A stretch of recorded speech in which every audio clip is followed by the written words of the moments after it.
The first note barely left his lips before the room changed. Conversations died mid-sentence, cameras steadied, and even the judges, so used to hearing thousands of voices, leaned forward as if pulled by something invisible. There was something in that voice. Something raw. Something real. Something that didn't belong to a boy who looked like he hadn't eaten a full meal in days.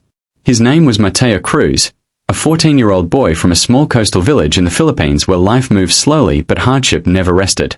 The houses in his barangay were built from scrap wood and rusted tin sheets, leaning against each other like they were too tired to stand alone.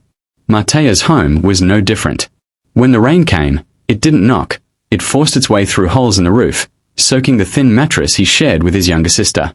Mateo's father had been a fisherman who vanished during a storm 2 years ago. No body was ever found, only a broken boat drifting near the shore days later. His mother tried to keep things together, selling vegetables in the market, but illness took her strength piece by piece. Eventually, it was Mateo who stepped up. School became a luxury he couldn't always afford. Feeding his family came first. But there was one thing Mateo never let go of: his voice. He used to sing while helping his father mend fishing nets. His father would smile and say, "Your voice is your way out, anak. Don't ever lose it." Those words stayed with him long after the sea took his father away. Every morning before sunrise, Mateo walked miles to collect scrap metal and plastic bottles to sell. By noon, he helped his mother at the market, shouting prices to customers, his voice echoing through the crowded stalls. At night, when the village finally quieted, he would sit outside under the dim light of a flickering street lamp and sing. It was there that an old, cracked radio became his teacher. One night, while turning the dial, he heard a song that stopped him completely. The melody was haunting, the lyrics mysterious, and the emotion.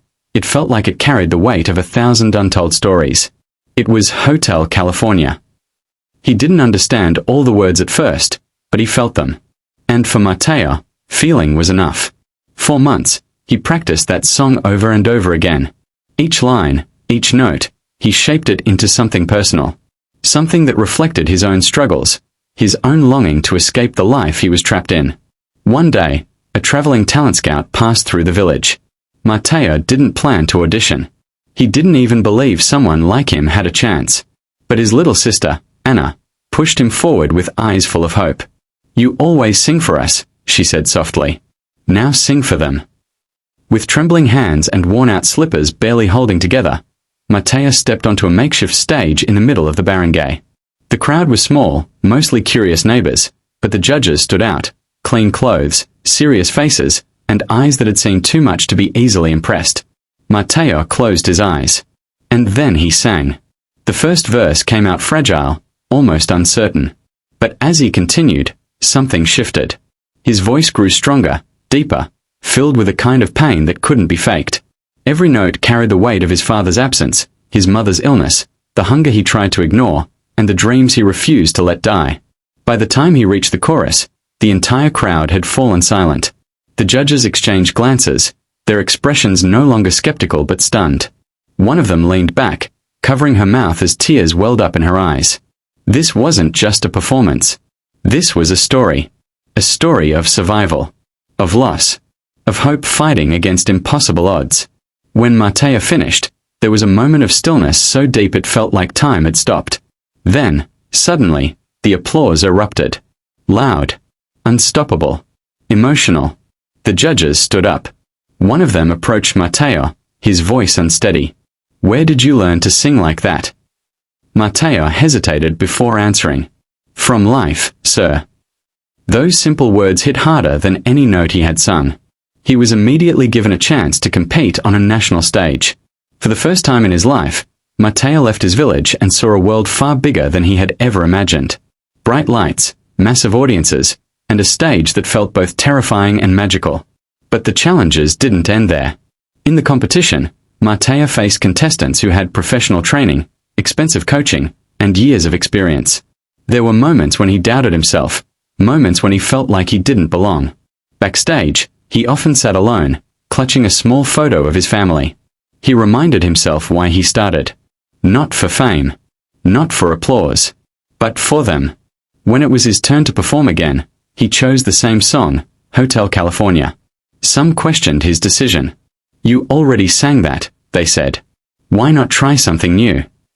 But Matteo knew this song was more than music. It was his truth. As he stepped onto the stage, the lights dimmed, and the familiar melody began. This time, his voice didn't tremble. It soared. He sang with even more depth, more control, more emotion.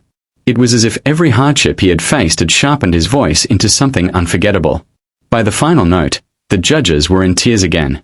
The audience rose to their feet, clapping, cheering, some crying openly. Matteo didn't just perform. He connected. He reminded everyone watching that talent isn't born from comfort. It's forged through struggle, through pain, through resilience. In the end, Matteo didn't just win the competition. He won something far greater. He earned a chance to change his life. With the prize money, he rebuilt his home, ensured his sister could go to school, and got proper treatment for his mother. But even after everything changed, Matteo never forgot where he came from. He returned to his village often, standing under that same street lamp where he once sang alone, now surrounded by children who looked at him the way he once looked at the stars, with hope. And every time he sang, he carried the same message in his voice. No matter where you come from, no matter how hard life gets, your story matters.